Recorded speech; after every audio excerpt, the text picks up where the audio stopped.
क्या आपने कभी गौर किया है कि जब भी आप कुछ नया करने की कोशिश करते हैं, कुछ साहसी, कुछ गहराई से अर्थपूर्ण, तो भीतर से एक धीमी सी आवाज आपको रोक देती है। आप बड़े सपने देखते हैं, नए लक्ष्य तय करते हैं, जीवन की दिशा बदलना चाहते हैं, और अचानक संदेह घेर लेता है। हम अक्सर हालात, रिश्तों या समाज को दोष देते हैं, लेकिन सच्चाई ये है कि असली बाधा हमारे भीतर ही होती है। किसी और के कहने से पहले ही हमारी अपनी आवाज फुसफुसाती है, ये मेरी सीमा से बाहर है। यही डर, यही आत्मसंदेह, यही पुराने अनुभव हमें उस बदलाव से दूर रखते हैं जिसकी हमें सबसे ज्यादा चाहत होती है। और आज की किताब का सारांश इसी पर आधारित है।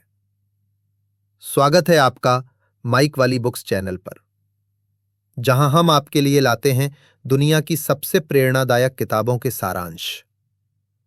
आज हम बात कर रहे हैं द करेज हैबिट की, जिसे लिखा है केट स्वाबोटा ने। Kate Swoboda your courageous life की निर्माता और courageous living coach certification program की संस्थापक है। उन्हें दुनिया के शीर्ष 50 ब्लॉगर्स में गिना जाता है, जिन्होंने साहस और भावनात्मक दृढ़ता के जरिए लाखों लोगों की जिंदगी बदली है। उनका संदेश सरल लेकिन गहरा है। साहस कोई जन्मजात गुण नहीं, बल्कि एक अभ्यास है। अगर आप कभी डर, आत्मसंदेह या अपनी ही अपेक्षाओं के बोझ में फंसे महसूस करते हैं, अगर आप अपनी कहानी बदलना चाहते हैं लेकिन शुरुआत कहां से करें ये नहीं जानते, तो ये सारांश आपके लिए है। इसमें आप सीखेंगे कि कैसे अपने डर और सीमाओं को पहचानें, उन्हें ताकत में बदलें और ऐसी आदतें बनाएं जो आपको हर दिन ईमानदारी और साहस के साथ जीने में मदद करें। आप जानेंगे कि कैसे अपने भीतर के आलोचक को सुनें, लेकिन उसे नियंत्रण न करने दें। कैसे अपने शरीर के संकेतों को समझकर डर पर विजय पाएं, और कैसे अपने चारों ओर ऐसे लोगों को चुनें जो आपको साहस की प्रेरणा दें। इस यात्रा के अंत तक आप अपनी कहानी को नए सिरे से लिखना सीखेंगे और अपने सबसे साहसी, सबसे निडर स्वरूप से जुड़ेंगे। तो आइए शुरू करते हैं द करेज हैबिट और बढ़ते हैं उस दिशा में जहां आप अपने सबसे साहसी और सच्चे जीवन को जी सकें।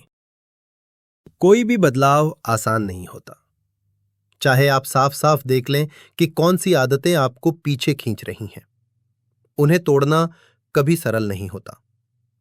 पुरानी आदतें चुपचाप लौट आती हैं, हमारी जिंदगी को फिर से जकड़ लेती हैं। यही वजह है कि असली परिवर्तन केवल विचारों से नहीं, बल्कि शरीर की जागरूकता से शुरू होता है।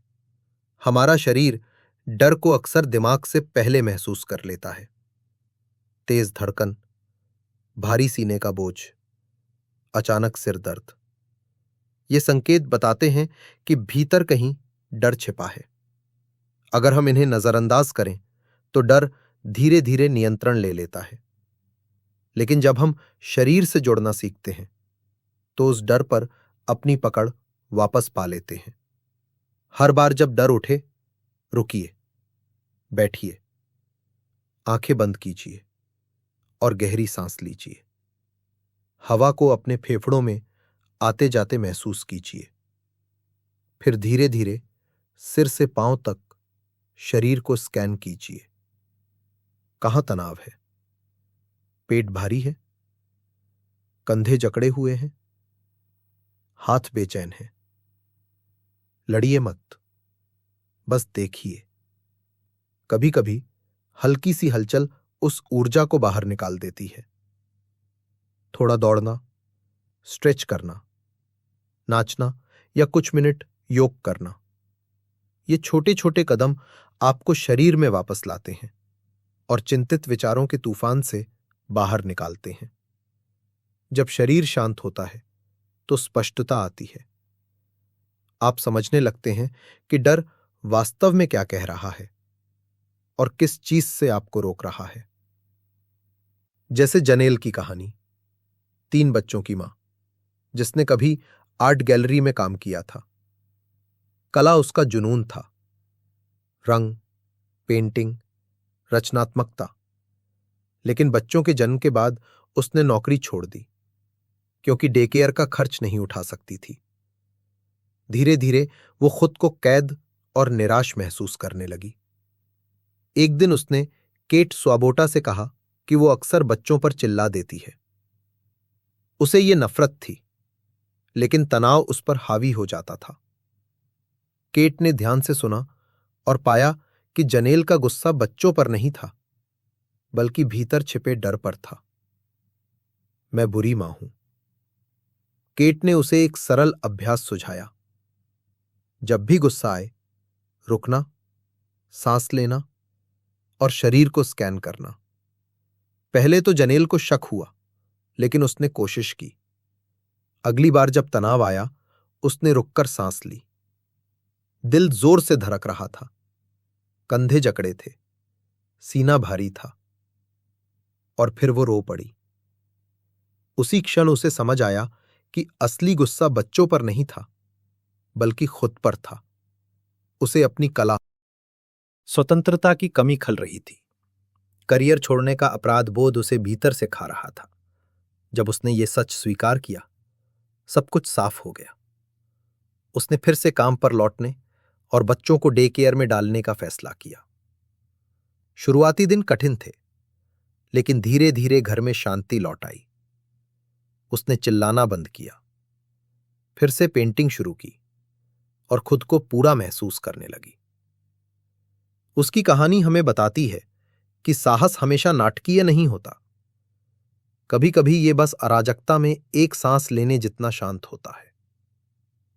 अब अगला कदम है अपने भीतर के आलोचक को सुनना, लेकिन उससे जुड़ना नहीं।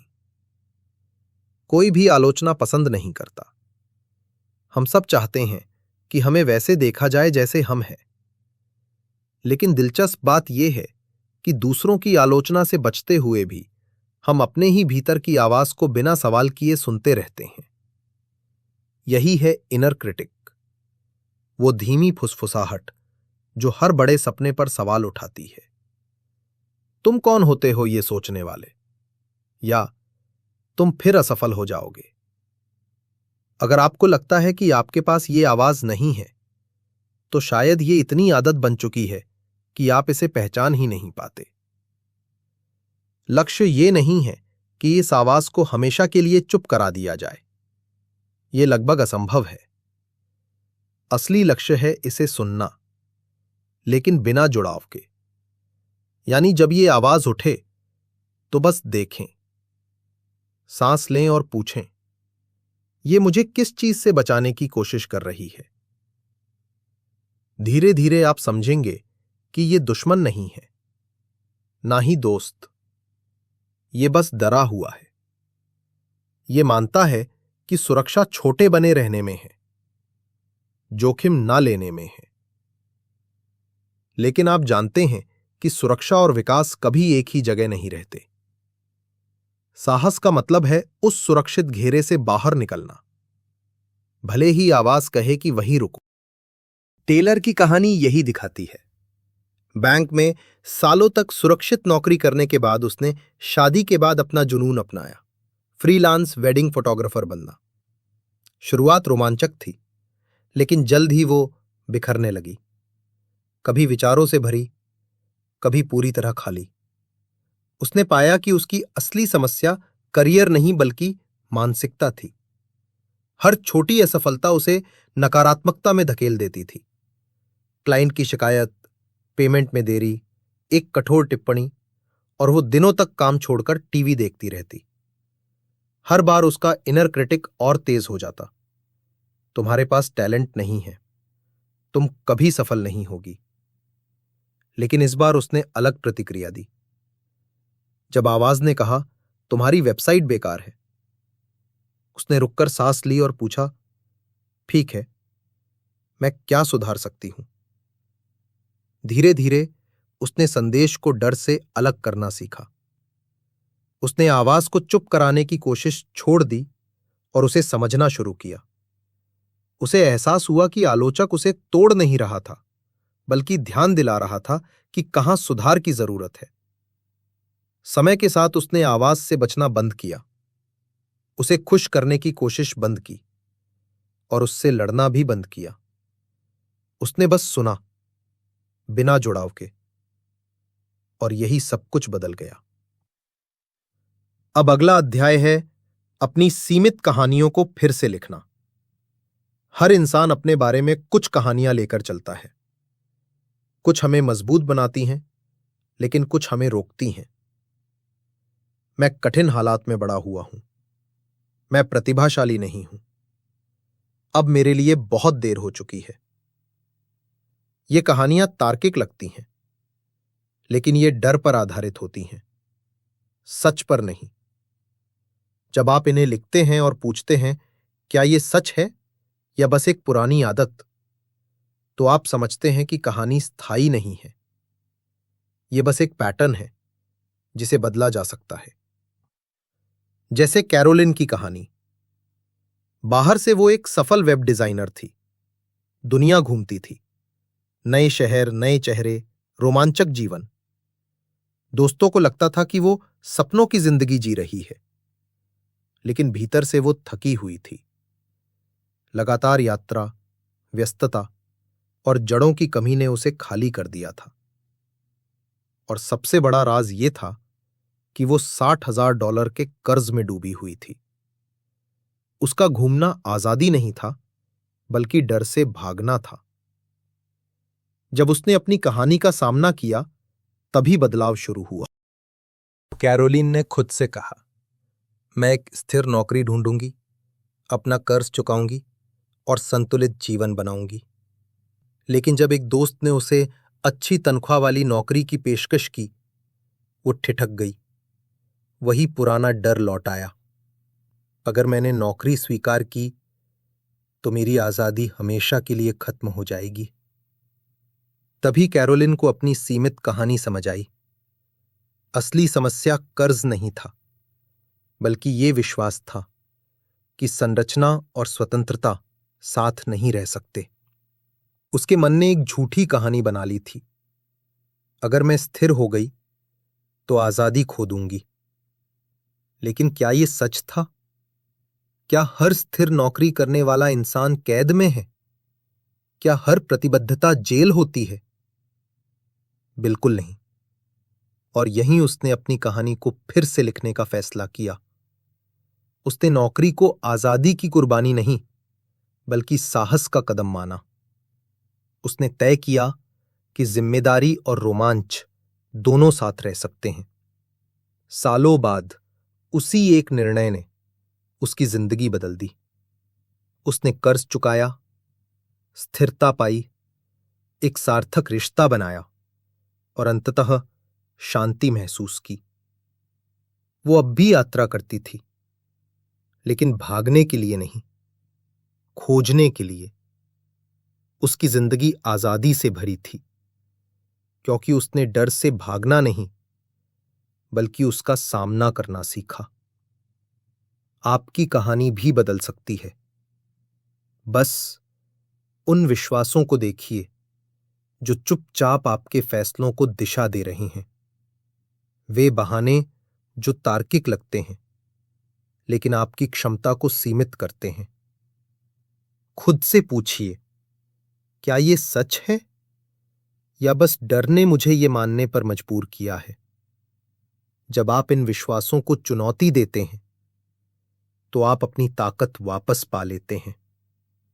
कैरोलिन की तरह आप भी भागना छोड़ सकते हैं, संदेह छोड़ सकते हैं और एक नई कहानी लिख सकते हैं, जहां लेखक डर नहीं, बल्कि साहस हो। अब आखिरी आदत, समुदाय बनाना। साहस की यात्रा में सबसे बड़ा सबक यही है कि आपको अकेले चलने की जरूरत नहीं है। हर वो इंसान जिसने साहसिक जीवन जिया है, उसके पास एक चीज जरूर थी, एक सहायक समुदाय। शुरुआत में ये जरूरी न लगे। आप सोच सकते हैं, मुझे किसी की जरूरत नहीं, मैं सब संभाल लूंगा। या शायद पहले चोट खाई हो और लगा हो कि लोग सिर्फ बोझ बढ़ाते हैं। लेकिन सच्चाई ये है कि साहस जुड़ाव में और मजबूत होता है। सही लोग साथ हों तो सबसे कठिन चुनौतियां भी आसान लगती हैं। जब आप बहादुर लक्ष्य तय करते हैं और नए पड़ाव पार करते हैं, तो उनके साथ जश्न मनाइए जो आपकी यात्रा में आपके साथ खड़े रहें। कृतज्ञता और जुड़ाव ही प्रगति का ईंधन है। वे याद दिलाते हैं कि साहस सिर्फ अकेले करने का नाम नहीं है, बल्कि दूसरों के साथ अपनी वृद्धि साझा करने का नाम है। अपने चारों ओर ऐसे लोगों को चुनिए जो भी साहसिक जीवन जीने के लिए प्रतिबद्ध हों। वे लोग जो बड़े सपने देखते हैं, सकारात्मक रहते हैं और कठिनाइयों में भी आगे बढ़ते हैं। वे आपको चुनौती देंगे जब आप छोटा खेलेंगे और आपको सराहेंगे जब आप उठेंगे। आपकी सच्चाई दूसरों को प्रेरित करेगी। आप एक रोशनी बनेंगे, ये याद दिलाने वाली कि साहस संभव है। लेकिन याद रखिए, हर कोई आपकी वृद्धि का जश्न नहीं मनाएगा। कुछ लोग असहज होंगे, कुछ ईर्ष्या करेंगे, क्योंकि आपका साहस उनके डर को उजागर करता है। ऐसे समय में समझ दिखाइए, गुस्सा नहीं। उनकी बात सुनिए, लेकिन उनकी नकारात्मकता को मत अपनाइए। जैसे आपने अपने भीतर के आलोचक को संभालना सीखा, वैसे ही बाहरी आलोचकों को भी बिना जुड़ाव के सुन सकते हैं। आपका साहसी समुदाय बड़ा होना जरूरी नहीं। कभी कभी बस एक या दो लोग ही काफी होते हैं जो आपकी यात्रा को सच में समझते हैं। दोस्त, मार्गदर्शक, साथी या कोई ऑनलाइन समूह। महत्वपूर्ण यह है कि वे आपके जीवन में कैसी ऊर्जा लाते हैं। क्योंकि जब आप बहादुरी से जीने वाले लोगों के साथ चलते हैं, तो आप देखते हैं कि साहस संक्रामक है। उनका विश्वास आपका विश्वास मजबूत करता है। उनका आशावाद आपकी आग को जीवित रखता है। और साथ मिलकर आप उससे भी ऊंचा उठते हैं, जितना अकेले कभी कर सकते थे। और अंत में यही है द करेज हैबिट का निष्कर्ष। साहस का मतलब हवाई जहाज से कूदना या ऊंची आवाज में प्रेरक बातें कहना नहीं है। असली साहस उन छोटे असहज कामों में है जो धीरे धीरे आपकी जिंदगी बदलते हैं। ये किताब हमें सिखाती है कि असली बहादुरी अल्पकालिक जीतों के पीछे भागने में नहीं, बल्कि दीर्घकालिक आदतें बनाने में है, जो शांति, उद्देश्य और आत्मसम्मान की ओर ले जाती हैं। आपने सीखा कि असली बदलाव से पहले खुद को समझना जरूरी है। क्या चाहते हैं और किससे डरते हैं। आपने सीखा कि शरीर की आवाज सुनना कैसे डर को नियंत्रित करता है। आपने सीखा कि भीतर के आलोचक को कैसे बिना विश्वास किए सुनना है। आपने सीखा कि पुरानी सीमित कहानियों को कैसे फिर से लिखना है। और अंत में आपने सीखा कि समुदाय कितना महत्वपूर्ण है। वो लोग जो आपको याद दिलाते हैं कि साहस हमेशा संभव है, क्योंकि साहस अकेलेपन में नहीं, बल्कि जुड़ाव में बढ़ता है। ये तब बढ़ता है जब आप बार बार उपस्थित होते हैं, ईमानदार रहते हैं और हर बार बचने की बजाय कार्रवाई चुनते हैं। तो आज से खुद से एक वादा कीजिए, अब और इंतजार नहीं, अब और दूसरों की अपेक्षाओं में सिमटना नहीं। साहस की आदत बनाना शुरू कीजिए और देखिए कैसे आपकी जिंदगी का हर क्षेत्र बदलने लगता है। और अगर ये सारांश आपको प्रेरित करता है, तो याद रखिए, दुनिया में सैकड़ों किताबें हैं जो आपको एक एक विचार से बढ़ने में मदद कर सकती हैं। माइक वाली बुक्स पर जुड़े रहिए, जहां हम आपके लिए लाते हैं सफलता, मानसिकता, उत्पादकता और व्यक्तिगत विकास पर सबसे शक्तिशाली किताबों के सारांश। क्योंकि कभी कभी एक विचार, एक वाक्य आपकी जिंदगी की दिशा पूरी तरह बदल सकता है। और शायद ये वही क्षण है